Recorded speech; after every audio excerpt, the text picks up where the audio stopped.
Welcome back, dear viewers, to our third and in fact last part. As you can see, we have already arranged this presentation in 3 columns. The entries, they are British pronunciations, standard British pronunciations, and American standard pronunciation. So we are now on letter H.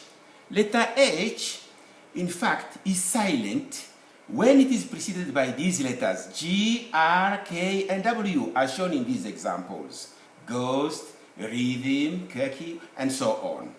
Well, another group of words with silent letters are shown below. For example, this entry, you can see the red letter H, is in red to mean that it is silent in British pronunciation, but it is not silent, it is pronounceable in American pronunciation. The same thing with herb.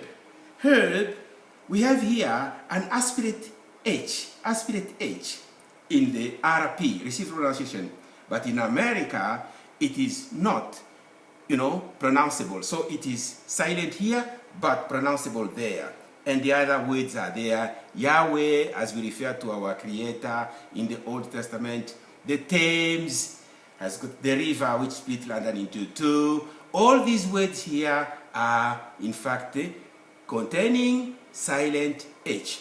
This word, we say a herd of elephants. That is an aspirate H. But when it is combined with sheep, then this H becomes silent in both variants. It's not a sheep herd. It's a shepherd. Shepherd. H is silent. We move to letter I.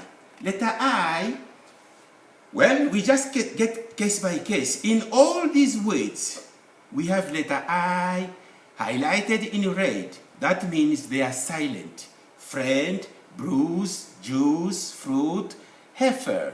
A female cow about, a female calf about to start to become an adult animal is a heifer.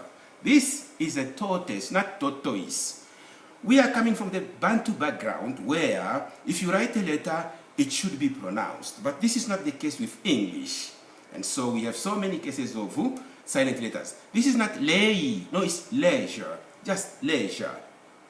Even there, except there, the Americans R would be pronounceable.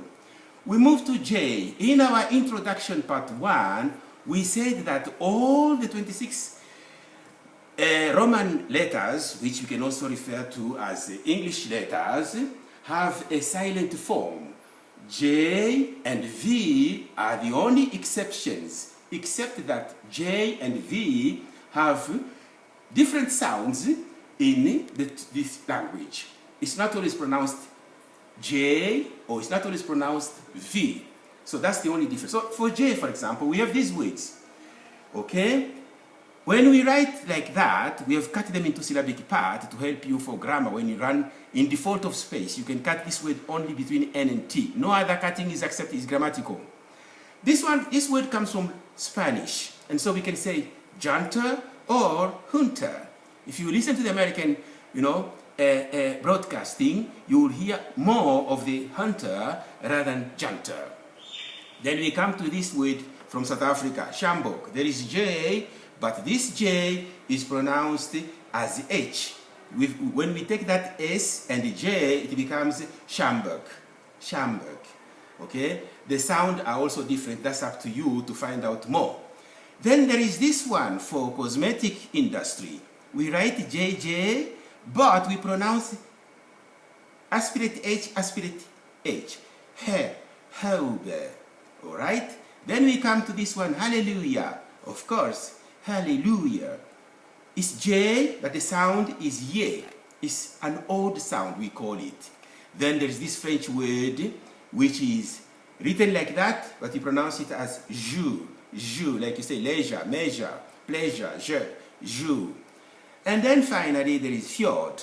When you go to the Scandinavian country, like Norway, all those countries, this J is pronounced as ye again. Fjord. Letter K, simple, straightforward case. Any K standing in front of N must be dropped from the pronunciation. So we have here, for that spelling, knowledge, knowledge, long R. Ni, same, night, and need. So, as you can see, letter K doesn't pose any problem at all. It's just in front of N, is always silent. We come to letter L now. Look at these combinations. That's what, when L is found between these letters, it should be silent in both variants actually. So we have salmon, arms, calm, embalm, chalk. We don't pronounce the L throughout. Should, would, have, and so on. Letter M, there is only one case of silent M, and this is in the entry spelled like this, but pronounced like that, mnemonic. Americans, long R, mnemonic. That's all about M. There is only one known case so far. If you viewers know about another one, we can continue the discussion on Facebook and other social media if you find another silent M in English. So far, on record, we have only this word pneumonia. I mean mnemonic, sorry for that. Now we come to letter N. Letter N, when it is preceded by M, normally this N would be silent in English. So we write like that with an M, N at the end, but we don't pronounce it. Condemn, damn. But if you autumn, him. But if you are in French, I also deal with French, this would be, it's the opposite. M would be heard, would be silent, but N would be heard. So we shall say in French, condamné. You just add ER there and you drop the M from the pronunciation. Also here, le damné, not le damné, no, damné de la terre. So we drop the M from the sound and we pronounce the M. It's the opposite. Anyway, we are dealing with English. The season here for fall in French is called autumn, but in English it's autumn. Anyway, that's just a comparative study. We can proceed from N to other N. It goes on like this. But when you add to these M other suffixes, like we have here, then both of them should be heard. Condemnation, all right? Damnation, indemnity, both M and N would be heard. That's about N. We come to O now. As you can see, it's in red letter. I'm sorry for that. Slip of the tongue. We call that what? Lapsus linguae. Okay? Leopard. And then American leopard. Like that. You pronounce the R. That's a feature of the educated American standard speech. Jeopardize. We write it, we don't pronounce it. We have already said this word previously, so we can skip it. People. We write O, we don't pronounce it, and so on and so forth. Other words are here. I want to stress a little bit here. Defamatory. You see, there is in the spelling O, but in British, all this is 3. As you have defamatory, refectory, auditory, but in American, defamatory, defectory, auditory, like that. Then we go to letter P. Letter P is another straightforward case. When it stands in front of these consonants, that means they will become like a closed syllables. If the last syllable ends with a consonant, we call it in English a closed syllable.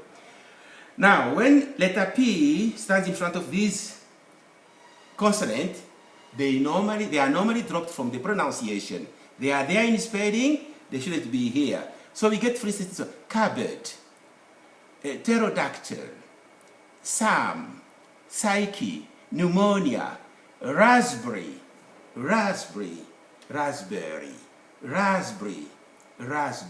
long R, raspberry, short R, raspberry, like that. And so to receipt. We come to this one. There is another case of PH being silent. PH being silent appears in these words. We write, sorry, it's not silent, but they change the sound, odd sound. This PH, these two would sound as V. It's not Stephen, it's Stephen. You can say nephew, my nephew, but you can also say my nephew. Both sounds are acceptable. We come to Q. Q is another straightforward case. Very few, maybe 2, maybe 3, maybe 10. As you can see there, we have crossed out the second spelling, but both spellings are acceptable.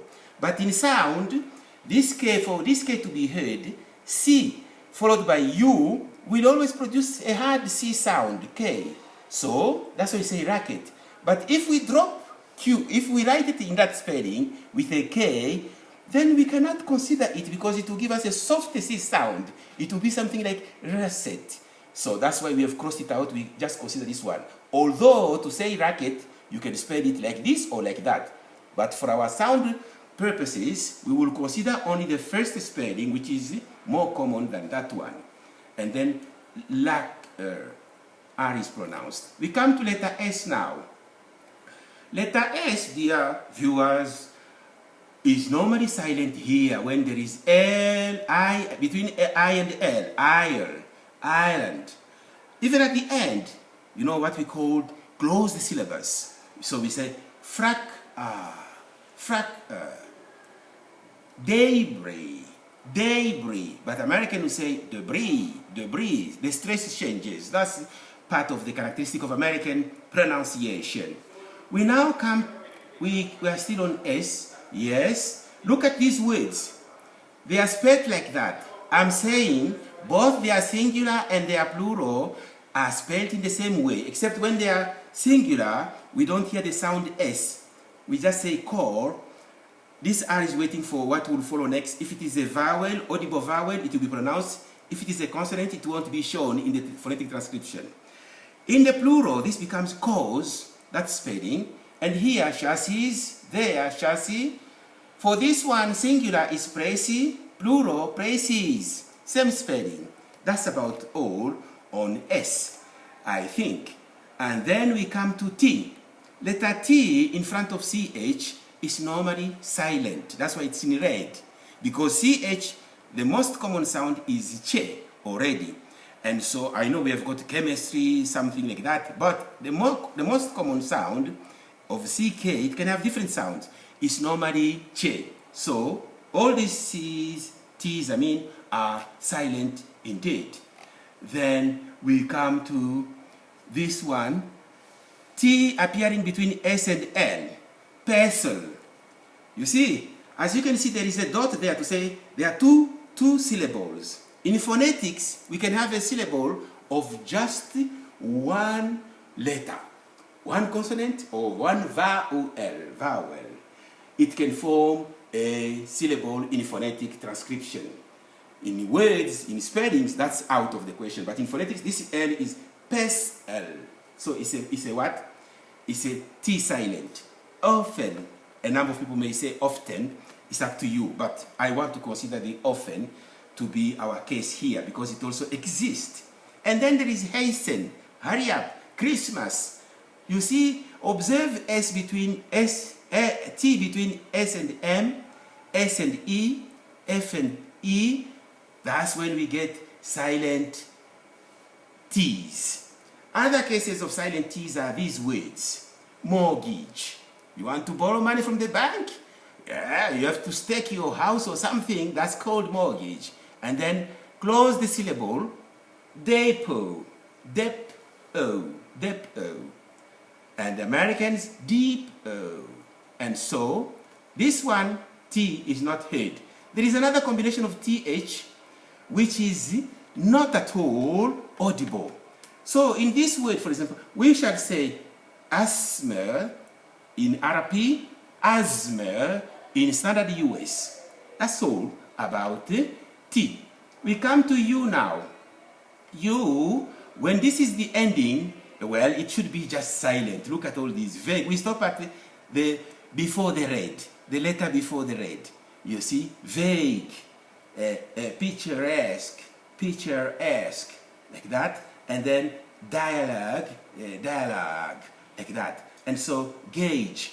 So, as you can see, the U's here are all silent. Here we say key, guess, guerrilla, guide, bird, guest. As you can see, all these U are silent. Then we come to V.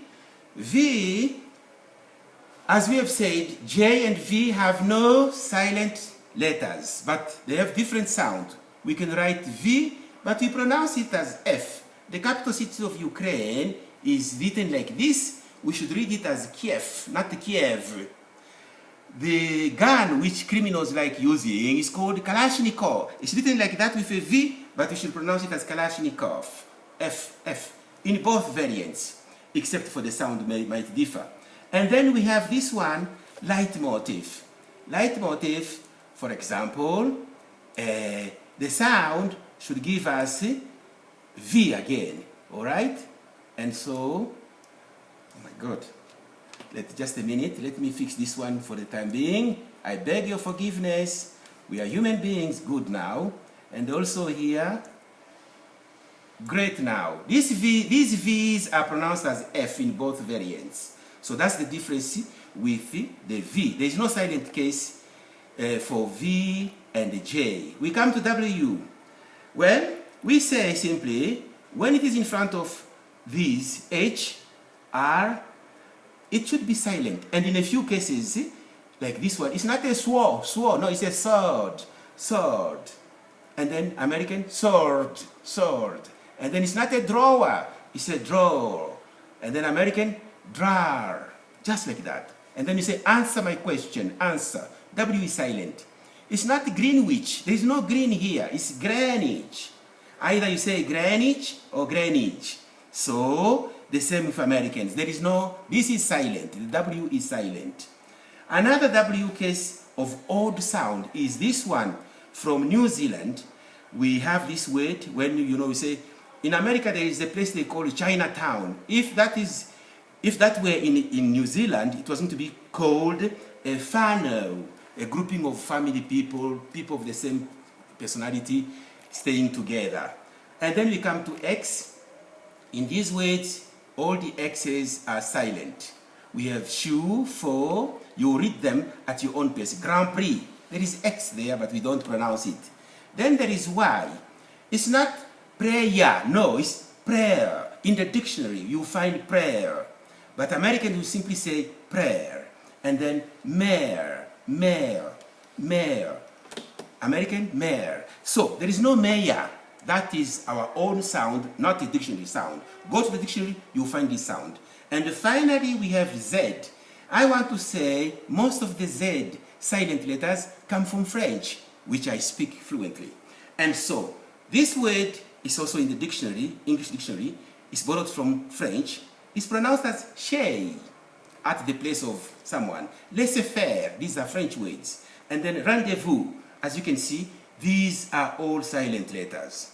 So, to recap, dear friends, let me give you the main foci of today's presentation. I say foci as the plural of focus, because C in front of I gives us a soft sound. Focus, C in front of you, is a hard sound K. So, main foci of today's presentation are these. We have seen that all except these two have got silent forms. All the remaining letters, the 24, have got silent letters, except J and V. 2, we have seen some odd sounds. We write differently and then we spell something else. When you say hiccup, the spelling of P there should be GH. Very funny, but that's how the language operates. And so a dictionary should always be on hand when dealing with English words, really. Otherwise, would be in problems. So, that's number 2. Number 3, I advise that the ba, baby, bo, boo should be used for phonetic representation only, never with the normal spellings. Because phonetic symbols, each one has only one sound at a time. So, ba, baby, bo, boo should be easy for children to learn the language, without any trouble at all. Alright? And finally, in this presentation, we have seen that most diphthongs, 2 sounds, like say near, here, in the RP would become monophthongs, like here, near, one vocalic sound only. And then finally, prior to winding up this comprehensive talk on all English silent letters, I want to make this solemn commitments on behalf of LPH, Lundula Publishing House, We at LPH will always avail our limited linguistic expertise in partnership with any educational authorities and or any third party with vested interest in easing the learning of RP English, French and Bantu languages in all schools. Only by working together with you, of course, dear partners, shall we publish high quality if low priced primary, secondary and tertiary textbooks on phonetics and other school subjects so as to read learners of cacophonous speeches for life. And even the educationally underprivileged will be able to compete favorably with their privileged peers frequenting top schools on leveled grounds. That's the little I had to share with you. I hope you can continue reading the rest. It will be there available, and we shall continue the discussion even on other social media. I hope you have learned one or two things from this. We have combined a number of things, and I hope that we can continue the discussion later on. There are these students I've thanked very much. They sent me something. I wouldn't mention it to you, but I'm very, very appreciative. Mr. Pande, Takesh Pande in Texas, Muhammad Ahmed in Egypt, Ms. Angela Chama, and Mr. Tsungai Madondo in Zambia. I thank them for their assistance, in fact, and I want my other former students to also come to my rescue so that we can publish better technologically produced clips in the future. And so, thank you very much once more for your support, but please peruse everything and buy a dictionary containing both entries and phonetic symbols in syllabic parts. That will help you a lot. Take it from me, I'm not really kidding. Thank you very much for your spending your precious time with me.